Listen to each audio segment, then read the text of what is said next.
අපි ඊළඟ මාතෘකාවට එමු. ප්‍රතිපත්ති පොලී අනුපාතිකය. මොකද්ද? ප්‍රතිපත්ති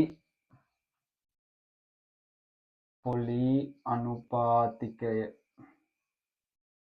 හරිද?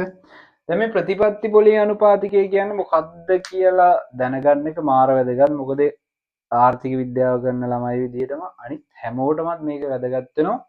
මේ ඊයේ පෙරේදත් මොකද කරේ ආණ්ඩුවේ? ප්‍රතිපත්ති පොලී අනුපාතිකය වැඩි කරන්නේ. එතකොට මොකද්ද වෙන්නේ? මොකද්ද ඇත්තනේ? අපි ඒක ගැන පොඩක් බලමු. හරිද? දැන් අපි ගත්තොත් අපි ගමු A කියලා පුද්ගලයෙක් ඉන්නවා. A. හරිද? මෙයා මොකද කරන්නේ? මෙයාට සල්ලි නැති වුණොත් Aට නිකන් මම කියලා හිතන්නකෝ. මට සල්ලි නැති වුණොත් මම මොකද කරන්නේ? මම ගිහිල්ලා එක්ක කාගෙන් හරි යාළුවෙක්ගෙන් ඉල්ල ගන්නවා. එහෙම නැත්නම් බැංකුවකින් ලෝන් එකක් ගන්නවා නේ. එතකොට බැංකුව මට නිකන් ලෝන් එක දෙන්නේ නැහැ නේ. මොකක් හරි පොලියකට තමයි දෙන්නේ. ඊළඟට යාළුවා නම් මචං අවුලක් නැහැ කියලා දෙන්නේ. හැබැයි අපි උපකල්පනය කරන ණය දෙන්නේ පොලියක් ඇතුව කියලා. හරිද? ඊළඟට මගේ ළඟ වැඩිපුර සල්ලි තිබුණොත් හිතන්නකෝ මගේ ළඟ සාමාන්‍යයෙන් පොඩ්ඩක් වැඩියෙන් තියෙනවා සල්ලි. එහෙම වුණොත් මම මොකද කරන්නේ? එහෙම වුණොත් මම ඒ සල්ලි අනේ මෙන්න මට වැඩි කියලා යාළුවට දෙන්නේ නැහනේ. ඒකම මේක ආයෝජනය කරනවා. ඒ කියන්නේ මොනවා හරි ප්‍රොජෙක්ට් එකක මොනවා හරි ව්‍යාපෘතියකට දාලා මොනවා හරි බිස්නස් එකක් හරි පටන් ගන්නවා. ඒ බිස්නස් එකෙන් ලැබෙන ප්‍රතිලාභ අඩුයි නම් ඊට වඩා බැංකුවේ දාන එක හොඳයි වගේ නම් මම බැංකුවේ ගිහිල්ලා දානවා. ඔය දෙකෙන් එකක් තමයි කරන්නේ නේද? ඒ අපි එතකොට වාණිජ බැංකු තියෙනවා ලංකාවේ. වාණිජ බැංකු. හරිද? ඊළඟට වාණිජ බැංකුවකට සල්ලි නැති වුණොත් මොනවා හරි සල්ලි මදි වෙනවා. එයාලට ගනුදෙනු කරගෙන යන්න මදි වෙනවා. එහෙම වුණොත් එයාලා මොකද කරන්නේ? එයාලා එක්ක තවත් වාණිජ බැංකුවකින් ඉල්ල ගන්න ඕනේ. එහෙම නැත්නම් එයාලා යන්න ඕන මහ බැංකුවට නේ. සෙන්ට්‍රල් බැංක් එකට. එයාලා යන්න ඕන මේ කියන විදිහට මේ වාහනයක් අරන් හයර් එකට අරන් ගිහිල්ලා එහෙම නෙමෙයි හොඳේ. එයාලා ඉල්ලන්න ඕන මහ බැංකුවේ. හරි? මහ බැංකුවෙන් තමයි ඉල්ලන්න. එතකොට මහ බැංකුව කියනවා හරි අපි ඔයාලට ණය දෙන්නම් මෙන්න මෙච්චර පොලියකට. හරි අපි ඔයාලට ණය දෙන්නම් අපි ඔයාලගෙන් මෙන්න මේ පොලියක් අය කරනවා. හරිද? පොලිය අය කරනවා. මහ බැංකුව වාණිජ බැංකුව වලට ණය දීලා පොලියක් අය කරනවා. ඒ වගේමයි වාණිජ බැංකුව කියනවා වාණිජ බැංකුව වලට මහ බැංකුව කියනවා මෙන්න මෙහෙම. ඔයාලා ළඟ වැඩිපුර සල්ලි තියෙනවා නම් ඒව අරන් එන්න අපි ළඟට. අපි මෙච්චර පොලියක් ඔයාලට දෙනවා. හරිද? ඒ කියන්නේ ඔන්න ඔයාලා ළඟ වැඩියෙන් සල්ලි තියෙනවා නම් ඒව අරන් එන්න මහ බැංකුවට. එතකොට අපි ඔයාලට පොලියක් ගෙවනවා. හරිද? එතකොට මෙන්න මේ මහ බැංකුව විසින් වාණිජ බැංකුව වලට ණය දෙන පොලියයි මහ බැංකුව විසින් වාණිජ බැංකුව වල තැන්පතු බාර ගන්නකොට ගෙවන පොලියයි කියන මෙන්න මේ පොලි රේට් දෙක මෙන්න මේ අනුපාත දෙක මේ ඉහළ පහළ සීමා දෙක හරිද මේ දෙකම එකතු වෙලා මේ දෙකේම එකතුවක් විදියට හැදෙන එක තමයි ප්‍රතිපත්ති පොලී අනුපාතිකය. ඒ කියන්නේ මේ දෙක එකතු කරලා එක දාන්න කියනෝ නෙවෙයි.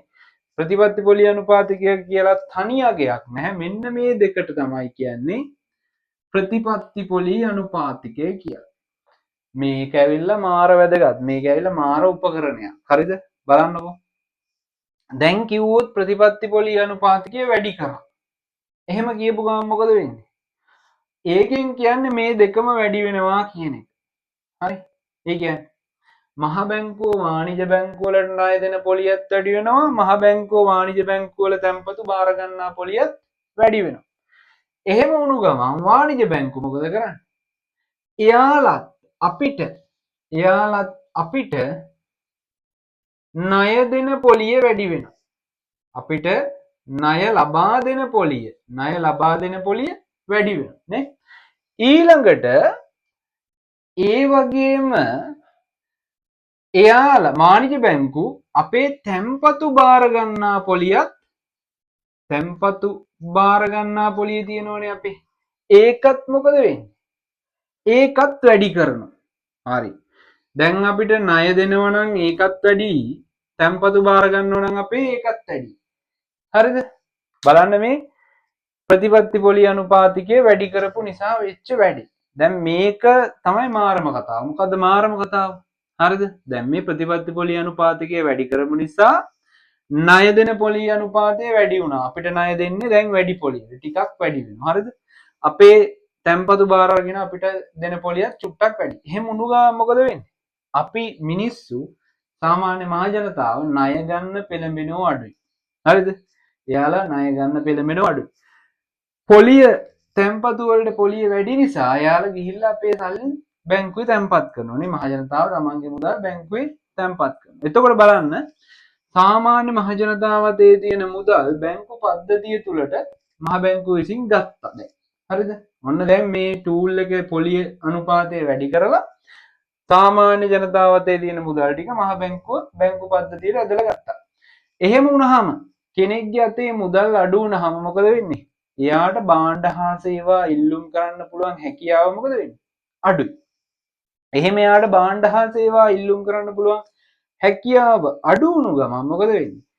රටේ තියෙන සමස්ත ඉල්ලුම අඩු වෙනවා. එතකොට රටේ සමස්ත භාණ්ඩ හා සේවාවල මිල පහළ වැටෙනවා. එහෙනම් මේ රටේ උද්දමනය පාලනය කරන්න තියෙන උද්දමනය පාලනය කරන්න භාවිතා කරන උපකරණයක් අර නෙලන්න පාවිච්චි කරන වල් ගලවන්න පාවිච්චි කරන උදැල්ල උපකරණයක් වගේ ඒ වගේ රටේ උද්දමනය කියන එක පාලනය කරන්න තියෙන එක්තරා උපකරණයක් තමයි මේ ප්‍රතිපත්ති පොලිය අනුපාතිකය කියන්නේ. හරි. ඕකෙම තව සිද්ධියක් තියෙනවනේ. මේක අඩු කරොත් මොකද වෙන්නේ? බලන්නකෝ. මේක අඩු කරොත් ඔන්න. එහෙම වුණොත් මහ බැංකුව වාණිජ බැංකුව වලට ණය දෙන පොලිය අඩුයි. මහ බැංකුව වාණිජ බැංකුව වල තැන්පතු බාර ගන්නා පොලියත් අඩුයි. එහෙම වුණු ගමන් වාණිජ බැංකුව අපිට ණය ලබා දෙන පොලියත් අඩුයි. අපේ තැන්පතු වලට ගෙවන පොලියත් අඩුයි නේ. පොලිය අඩු වෙච්ච ගමන් මිනිස්සු මොකද කරන්නේ? වැඩිපුර ණය ගන්න පෙළඹෙනවා නේ. වැඩිපුර ණය ගන්න පෙළඹෙනවා. වැඩිපුර ණය ගන්න පෙළඹුණාම මිනිස්සුන්ගේ අතේ සල්ලි වැඩි වෙනවා නේ.